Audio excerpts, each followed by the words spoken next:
Magandang araw sa inyo lahat mga bro. So, syempre una sa lahat nagpapasalamat ulit tayo sa Diyos sa panibagong pagkakataon na pinagkaloob sa atin para makagawa tayo ng mga panibagong kaalaman patungkol po dito sa ating mga motor. So, ngayon araw mga bro ay dito naman po tayo sa cylinder head. So, unti-unti na natin to para pag dumating yung mga piyesa, isasalpak na lang natin, plug and play na po. So, dito naman mga bro ay tuturuan ko kayo kung paano magkabit ng valve seal, ng cams. Magpapalit kasi tayo ng lahat ng parts na may damage. Yan, sira-sira na po kasi ang ibang piyesa nito. Ito, for example, ngayon, pagka ganito yung roller ng rocker arm nyo, palitan nyo na yan, sira na po yan. Ito yung kapartner niya, ito matino pa, ayan, walang alog po. Okay, so meron tayong brand new dito. Ito yung brand new. Browser mismo, Kawasaki mismo yung ipapalit natin. Tapos, nandito yung kanyang ito, yung camshaft niya. Ayan, bungi na po yan, oh. Ayan, so baka magbago yung timing dahil dito. So, palitan na natin siya ng bago. Brand new. Di ba? Okay, ito yung brand new natin. So, dito mga bro, ang unahin natin, gawin mo natin dito. Lagay natin dito. So, unahin natin dito mga bro ay magpapalit po tayo ng ito. So, baka magtanong kayo kung saan nakakabili nito mga bro. Ito yung valve seal natin. 4 na piraso. So, sa mga hindi pa na nakakaalam, ang lahat ng Rouser, isa lang po ang valve seal niyan. NS200, 160, 150, 180, 135, 200, 220. Isa lang po ang valve seal niyan mga yan. So, siguraduhin yung malinis. Ayan, kagaya niya, may dumi pa, oh. So, linisan muna natin to. Ayan, mukhang malinis na rin naman. Yung ilalim. So, linisan natin yan pagka nakabit na yung barbula. Tapos, siguraduhin yung mga brong nahasa nyo, ano. Ang hinahasa kasi niyan mga bro is yung valve seat, yung pag-uupuan ng barbula natin. Kasi, once na may singaw yan, nagkakaroon tayo ng loss compression. So, hard start, minsan, pag talagang loss compression, ayaw na po umandar niyan. Okay, sa pagbubuo nito mga bro, ganito lang. Unahin natin dyan is kabit muna natin yung valve seal. Right? Tapos dito, meron tayong dalawang washer na magkaiba. Ayan. Ito yung mga washer natin, yung mga valve retainer. Yung kitang-kita naman yung kaibahan. Ayan o. Yung isa parang flat, ito may parang mga 3 layer, ito dadalawa lang. Ito yung mga sa ilalim, yung mga ito. Okay? So, hanapin natin lahat. Yan. Kabit natin dito yan, 4 na piraso. 1, 2, yan. 3, saka 4. So, nagbibigay tayo ng tutorial mga bro para matutunan nyo. At hindi na kayo magpagawa sa mga mekaniko. Kayang-kaya nyo to. Madali lang to. Okay. Ayan. Pagkatapos yan, kabit natin itong valve seal. Ito kahit kamay nyo lang kaya-kaya to. Ayan o. 1, 2, 2. Ito, 3. Ito yung pang-4. Lalagay nyo lang yun. Yeah.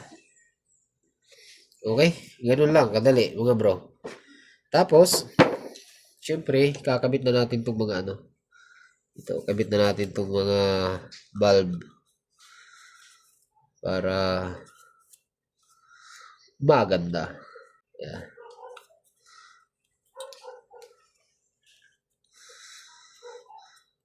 Okay. So, ito ay linisan nyo. Or mas maganda, lagyan natin ito ng ano, oil para pagpasok sa valve seal, hindi siya masira. Okay. Lagyan natin dito.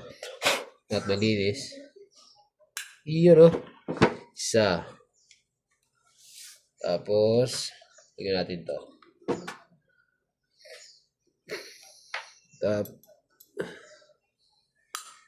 Ganda. 2. Ito pang 1.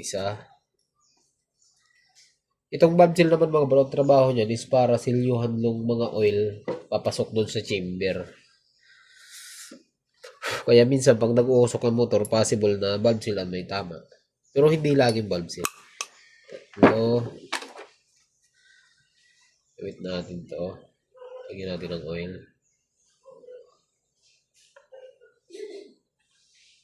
Para pag dumating yung connecting rod, salpak na lang natin. Madali na yung pagbubuo ng makina. Yeah, 4. Tapos, ang gawin nyo dyan mga bro, kuha kayo ng basahan. Ilagay nyo dito. Yan. Para yun ang magiging lock natin. Pero mayroong proper tools para dun eh. Pero wala tayo.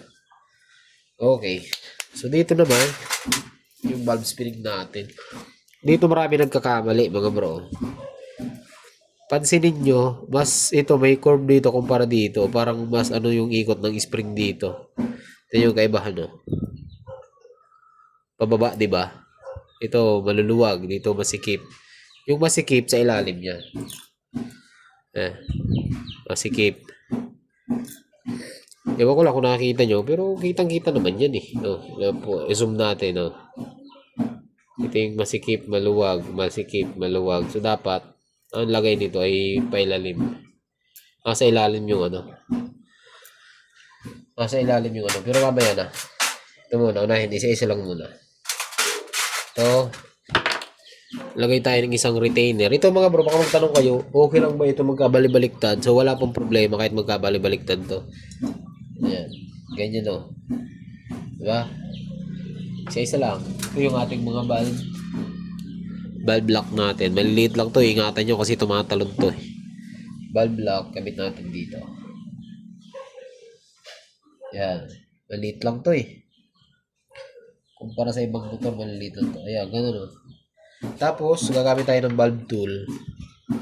Ito yung panglalak natin. Ganito lang yung mga bro.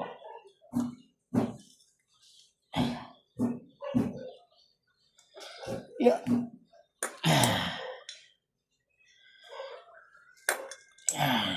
Patay. Ay, pumasok. Tsagain natin to. Parang ganun lang ang gagawin natin. Basic lang. Ayaw na pumasok. Ay, hindi. Kasi ito mga bro, papasensyahan to. Ano? Merong pagkakataon na unang try, tap agad. Meron naman kagaya nito. Papahirapan ka muna. Bago mo mailak. Tigas din ang spring ng NS1650 ah. Parang nagalaw yung ano eh. Patay. Ilalim na. Minsan kayang kamayin to mga bro. Ay, nahulog pa. Nahulog pa nga ni. Yan. Patay ng isa. O, try natin kamayin kung kaya ng kamay. Minsan kinakamay ko lang to eh. Okay. Kamay natin. Ay. Natalon. Sumatalon. Yan. Testing.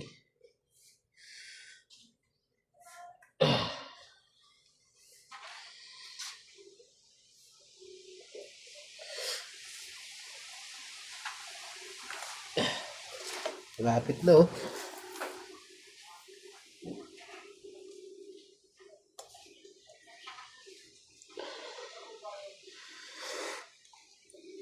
Ayan oh. Nakamay natin oh. Kamay lang, di ba? Ayan, pasok na yan. Tapos, saan yung isa? Ayan oh. So, dito naman tayo sa kabila. Ito, gamitin na natin ng tool. Basta ganun lang mga bro, ano? Ganun lang yung pagkakabit. Tsagain nyo lang yan. So, forward tayo para mas mabilis.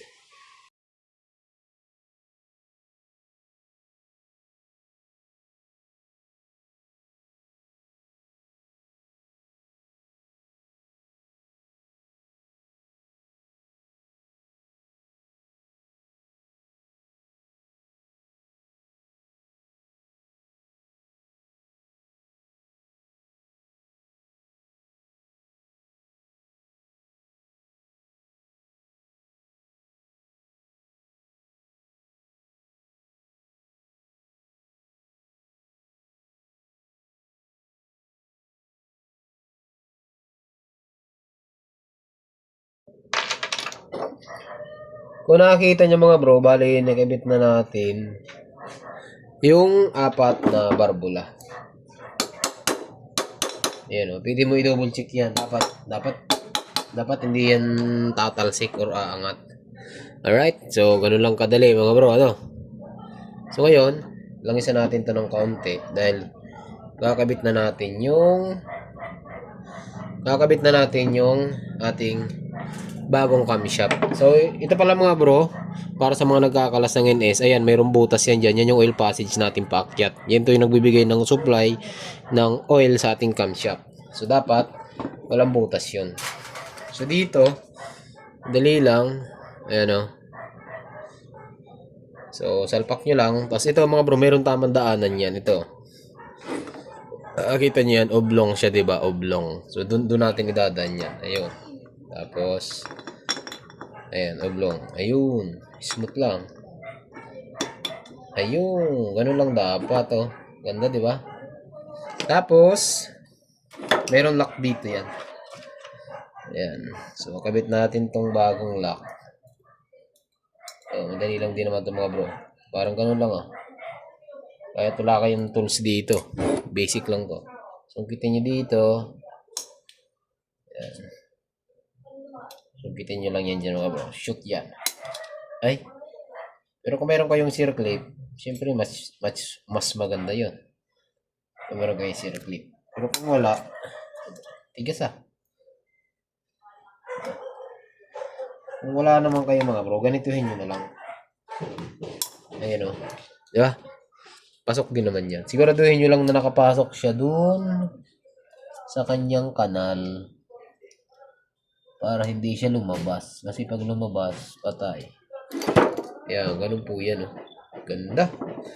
Tapos, ito nga pala bro, ikakabit natin brand new na rocker arm. Exhaust to exhaust. Kasi yung intake natin, oh, ganito dapat. Oh. Lagyan natin yung langis para smooth na smooth na. Uy, apakaganda. So, dito mga bro, meron naman nakalagay yan, E. Ibig sabihin, exhaust. Ito yung E natin, exhaust po yan. Nakaganon yan. Oh. Tapos ito, naka-rest position lang yung ano natin. Naka-rest position yung ating cams. Which is nakaganon dapat yan. Tapos ito ay ayun, bakit hindi kasya? Parang nasugatan na yata ito. Problema. Ayan o, hindi kasya. Ayun, kasya. Akala ko hindi kasya eh. Ayan. Tapos, asan na yung pin natin? May pin tayo dito eh. Dalawa. Ito po yung sinasabi ko sa inyo mga bro na pin. Ayan. Pin dito ng ano. Pin po ito ng rocker arm. Dalawa po yan. Yung isang mahaba is yung nandito sa exhaust. Yung maikli, dito po yun sa intake. Ang problema, isa sa problema nito mga bro, mayroong lock ring dito dapat yan, oh. Nawawala. So, maghahanap pa tayo nito. Okay, so ikamit na natin. Ayan. Ito, palagyan muna natin ng langis para madulas-dulas. Ayan. Ito ay dito sa exhaust. Ayan.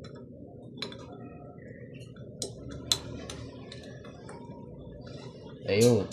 Tapos, ito. Siya nga pala mga bro, ito, pagka, di ba, nagpalit na kayo ng mga cams, ng rocker arm, maingay pa rin, i-double check nyo to baka umaalog na to dun sa mismong salpakan niya. Kasi once na umalog to, automatic magpapalit kayo ng bagong cylinder head. Ganun dapat. Yan. Lagyan natin. Tapos, kabit natin. Ngayon, tulak nyo lang to. Yun. Ganun dapat. Tapos, merong lock ring dito. Mamaya, pakita ko sa inyo.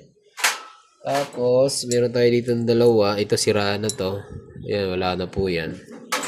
Tapos, ito ay maganda pa naman. So, ito na lang yung kakabit natin. Okay? Ganun lang. So, ganito yan sa Exente.